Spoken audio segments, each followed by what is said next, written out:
o lema da Tóquio em La Casa de Papel, versão espanhola, que infelizmente não apareceu na versão Coreia ainda. Acredito que seja uma marca da versão original.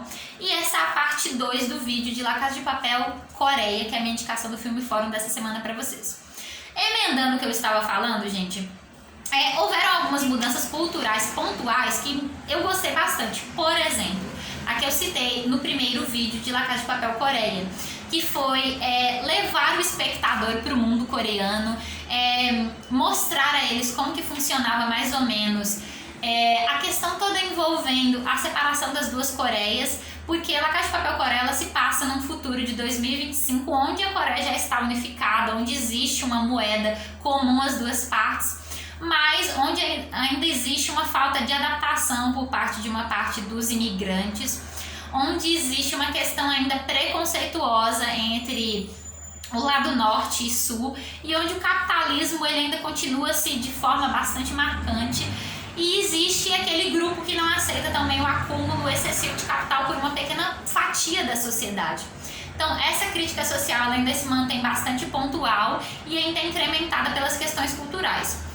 3 mudanças bastante positivas e assim, 3 mudanças assim que eu achei positivas, apesar de ter sido poucas, em relação ao desenvolvimento dos outros personagens. Foram a do professor do Berlim e da Tóquio, que tem as suas histórias contadas, indo bem a fundo na questão cultural. O professor, a gente descobre que ele de fato foi professor no passado e que ele tratava nas aulas dele da economia coreana e de uma questão de unificação. A gente descobre também que ele fez parte diretamente da unificação das duas Coreias e que foi aí que começaram a ser traçadas as nuances do plano de roubo da Casa da Moeda coreana. A Tóquio, a gente descobre que ela fazia parte do exército, que ela fez parte da guerra e que ela se mudou em busca de um sonho, em busca de uma mudança e de uma vida normal. Ela achava que aquele inferno da guerra havia acabado, mas ela descobre que existe um outro inferno social envolvendo a distribuição desigual de recursos, e é isso que faz com que ela aceite fazer parte do plano e que ela seja tão fiel e tão leal às regras que o professor impõe para que o plano dê certo. E o Berlim, a gente descobre que ele, assim como naquelas travessias que a gente já conhece aqui no Brasil, do México para os Estados Unidos, né, os imigrantes, aconteceu isso também com o Berlim. Infelizmente a mãe dele faleceu, ele foi levado muito jovem para um campo de concentração. Lá ele sofreu muito, mas ele já carregava aquelas marcas bastante marcantes da personalidade do Berlim, que é aquela questão de pulso firme, liderança e de se defender por instinto. Então ele acaba se tornando um líder muito forte dentro dos campos de concentração. E essas 3 questões culturais pontuais que nós tivemos ao longo dos 6 capítulos foram bem curtas, mas serviram para manter o meu interesse na série e eu chegar até o final do 6º capítulo.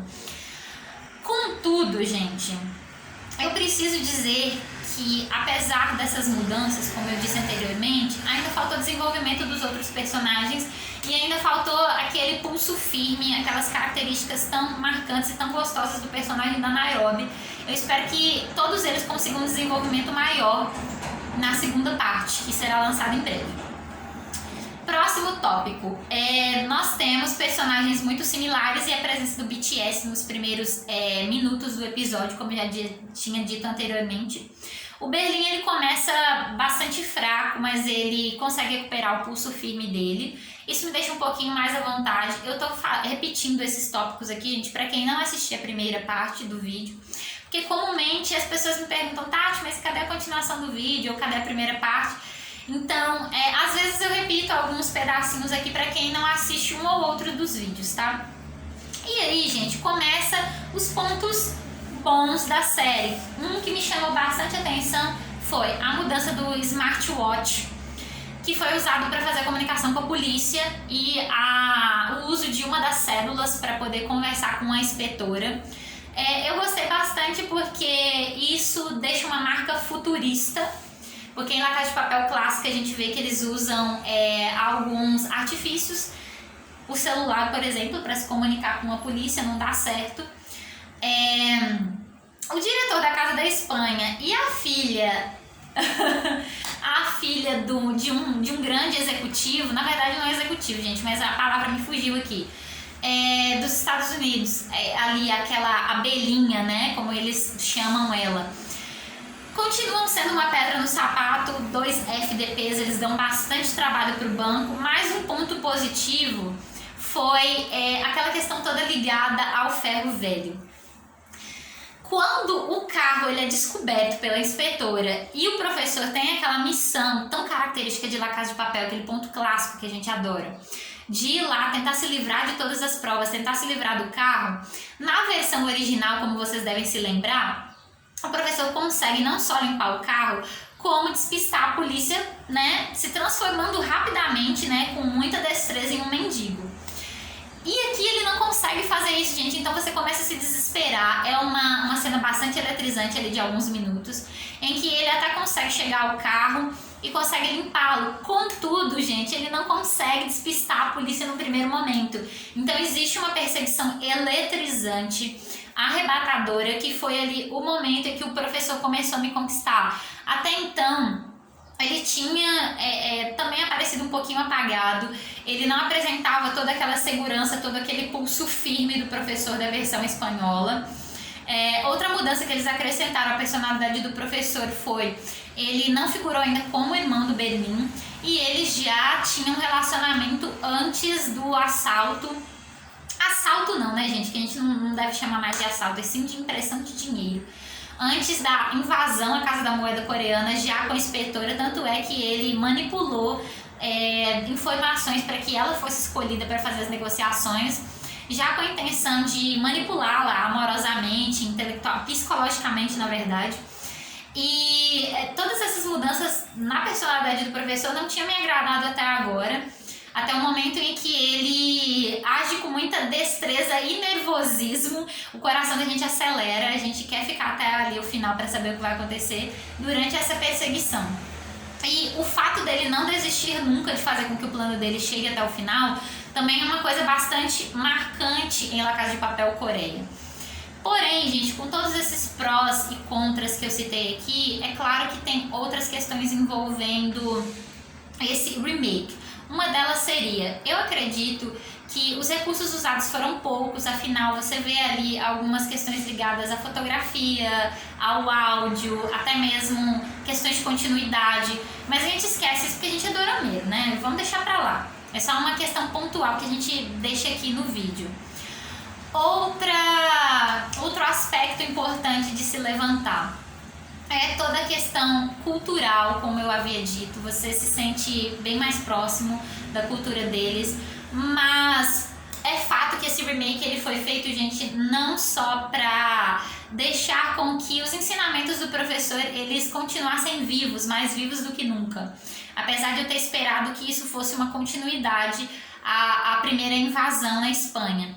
Mas também eu acredito que tenha sido uma questão toda relacionada ao fato de La Casa de Papel ela ter sido um grande fenômeno na Espanha e no Brasil, mas não em países asiáticos. Então a Netflix deu uma cartada, vamos dizer, na cabeça deles, eles imaginaram que seria uma cartada de mestre, apesar de a aceitação de La Casa de Papel Coreia não ter sido tão alta. Mas uma questão para tentar aproximar o público asiático de todos os aspectos tratados em La Casa de Papel, toda a crítica social, toda a questão cultural. Porém, gente, eu acho que tá faltando um pouco de desenvolvimento dos personagens. Eu espero que o autor faça com que isso ganhe uma maior evolução nos próximos capítulos, porque eu quero muito, muito dar uma chance, eu quero que tenha continuidade.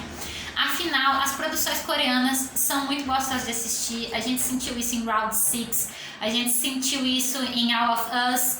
Então, toda aquela inovação, todos os personagens cativantes, todo o carisma, a gente fica à vontade para querer dar uma chance.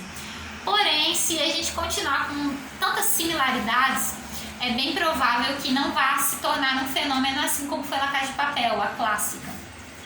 Mas antes de teorizar, eu gostaria muito de saber a opinião de vocês, se vocês já assistiram, se vocês gostaram da versão clássica espanhola, se vocês gostaram da versão coreana. Se vocês ainda não assistiram, por favor, deixa aqui se vocês vão dar uma chance. Dá uma chance, porque dorama é muito gostoso de assistir, gente. K-pop também é muito gostoso de ouvir. Deixa aí na sua playlist. É a minha indicação do Filme Fórum para vocês. Eu espero que vocês estejam bem, que vocês tenham gostado do conteúdo. E deixa aqui nos comentários se você quer confabular comigo a respeito das teorias para a próxima parte. Se você acha que vai continuar com as similaridades com relação à obra original, ou se você acha que vai ter uma grande recuperação em relação à primeira parte. Um grande beijo, eu espero que vocês tenham um final de semana super gostoso. Fiquem com Deus e tchau!